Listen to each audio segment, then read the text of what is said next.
আমরা মূলত ওই গত ঈদুল ফিতরে আমরা ঈদের বোনাসটা নিয়ে যখন সবার প্রতিনিধিত্ব করি, সবার মতের সবার মতামতের ভিত্তিতেই আমরা প্রতিনিধিত্ব করি আর কি। সবাই মত পোষণ করে যে হ্যাঁ আমরা আন্দোলনে যেতে চাই। তো আমরা প্রতিনিধিত্ব করার ফলে আমাদের ওই প্রেক্ষিতে আমাদের চাকরি থেকে চ্যুত করা হয়েছে।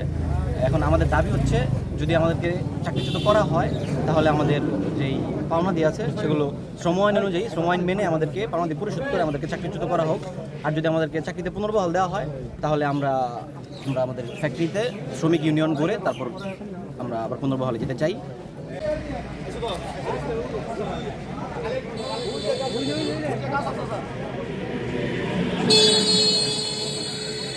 আমার সকল শ্রমিক ভাইদের কাছে অনুরোধ রইল, আপনারা আপনাদের কোনো বিশৃঙ্খলা করতে আসেনি, আমরা আমাদের অধিকার আদায় করে নিতে এসেছি। সুতরাং আপনারা সকলে আমাদের সাথে অংশগ্রহণ করুন। আজ আমরা আপনারা এটা দেবেন না যে পরবর্তীতে আপনাদেরকে এখানে শান্তিপূর্ণভাবে কাজ করতে দেওয়া হবে। পিবিএস গ্রুপের আমি চাকরি করতেছি 15 বছর। আমাদের আব্দুল সাহেব কেন বলছে যে আপনার দেরিতে করে এরকম চাকরি দেয়। বললাম স্যার কেন চাকরি নেই, যে কোম্পানির পরিস্থিতি ভালো না। তো কোম্পানির পরিস্থিতি ভালো না, আমাদের শ্রমিক আইন অনুযায়ী আমরা যে দেবে পাওনা, আমাদের পাওনাটা বুঝাই দিলে আমরা চাচ্ছি আমরা যাবো। আমরা কোনো করছিলাম আমাদের অনেক কিছু আমার করছে, তারপরে সই করা লাগে, আমি সই করি নাই। এভাবে আমাদের বিবি আছে 18 জন আমার ছাটাই করছে। এবাদের দাবি আমার শ্রমিক আইন অনুযায়ী আমরা যা পাই আমার লেজ্জ আইন আমরা বোঝাই দিব, আমরা মাইনা যাবো। আর যদি আমার আইন অনুযায়ী শ্রমিক যদি চাকরি আমার দেয় তবে ফ্যাক্টরির ভিতরে নেওয়ার পরে আমার কোনো দিন আবার একটা প্রসারিং হবে, ওই জিনিস দিয়ে আমাদের মাইনা নেয়, তারপরে তাই আমরা আবার চাকরিতে ফিরে যাই। আর আমাদের এলাকাবাসীর উদ্দেশ্যে একটা কথা বলতে চাই যে আমরা আপনাদেরই সন্তান। এই কোম্পানিতে কাজ করতেছি। গত কুরবানির রোজার ঈদের আমাদের বেতন বোনাস নিয়ে অনেক সমস্যা হয়েছিল। সমস্যার কারণে আমাদের 3 মাসের ভাড়া, বাইরে ফ্যামিলি নিয়ে আমরা থাকি, আমাদের ভাড়া দিতে অসুবিধা হয়ে যায়। যার জন্য আমরা কোম্পানির কাছে আসি, সবাই মিলে আমরা বলার পরে তারা একটা পর্যায়ে মেনে নেয় এবং কি তারা কমিটমেন্ট করে যে আপনাদের কোনো ক্ষতি হবে না, তারা এই কথাটা বলে। পরক্ষণে আমরা যখন ঈদের দিন টাকা নিয়ে বাড়িতে যাই, এমনকি ছুটির সময় আমরা যখন যাই, মেসেজ দেয়, মানুষকে বলে দেয় যে তোমরা আর অফিসে ঢুকো না, তোমাদের এই পর্যন্ত শেষ। কিন্তু আমরা অনিশ্চিত ভাবে আছি, অনিশ্চিত জীবনযাপন করতেছি এই কোম্পানিতে। অথচ একটা বিবিএস কোম্পানি, বাংলাদেশের ভিতর নাম করা কোম্পানি, যেই কোম্পানিতে মানুষকে হঠাৎ চাকরিচ্যুত করে, একটা মানুষের ফ্যামিলি নিয়ে থাকে, তার কোনো ভরসা নাই, কোনো আশা নাই, তাকে চাকরিচ্যুত করে। এভাবে যদি আমাদেরকে চাকরিচ্যুত করে আমরা কোথায় যাব?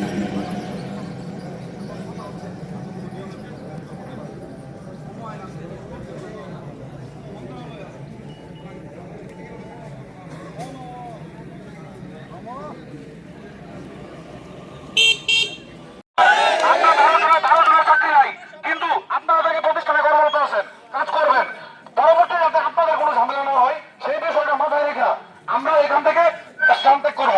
সুতরাং আপনাদের সকলের সহযোগিতা কামনা করছি, আপনারা সবাই থাকবেন। আজকে আমাদের অধিকার আমরা আদায় করে নিব। আর আমরা যেন ভবিষ্যতে শান্তিভাবে চাকরি করতে পারি এবং ভালোভাবে যেন আমরা থাকতে পারি, এই জন্য আপনাদের কাছে রিকোয়েস্ট। আমরা এই জন্য মানববন্ধন আজকে করতেছি, সবাই মিলে আমরা এক আছি। আমার ভাই যারা আজকে 12 জনকে বলছে, তারা সবাই আমরা একসাথে কাজ করি। আজকে এই 12 জনকে বলছে, ভবিষ্যতে আবার বলবে। এটা এই কোম্পানির বিগত দিনের ইতিহাস। এ যাবৎ শত মানুষের চাকরিচ্যুত করছে, যাদেরকে একটা টাকাও দেওয়া হয় না, এমনকি তাদেরকে কোনো রকমের কোম্পানির সুযোগ সুবিধাও দেওয়া হয় না, এমনকি তাদেরকে শ্রম আইনের কোনো নিয়মও নাই। শুধুমাত্র জাস্ট ফোন করে বলা হয়েছে আপনি আর অফিসে আসেন না। জিএম থেকে শুরু করে ওয়ার্কার লেভেলের এমন অনেক মানুষের যারা সৎভাবে এই কোম্পানির দীর্ঘ 20 বছর 15 বছর যাবৎ, যারা এই কোম্পানির সাথে 10 বছর ধরে লেগে আছে, 2 বছর শ্রম দিয়েছে, 3 বছর শ্রম দিয়েছে, তাদের শ্রমের কোনো মূল্য তাদের কাছে নেই। আমি একটা জিনিস বলতে চাই, আপনারা কি সময় মানেন না?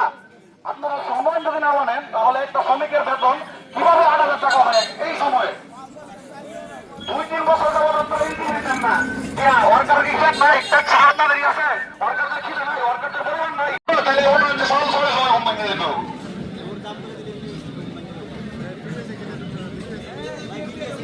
বিগত দিনে যা হয়েছে সব বইলে যাওয়া করা, সব কষ্ট বইলে আজকে থেকে নতুন এক সকাল, নতুন এক দিন, নতুন এক কর্মক্ষেত্রের সূচনা হবে আমাদের।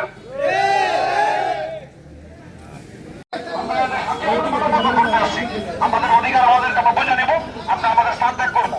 সুতরাং কোনো ধরনের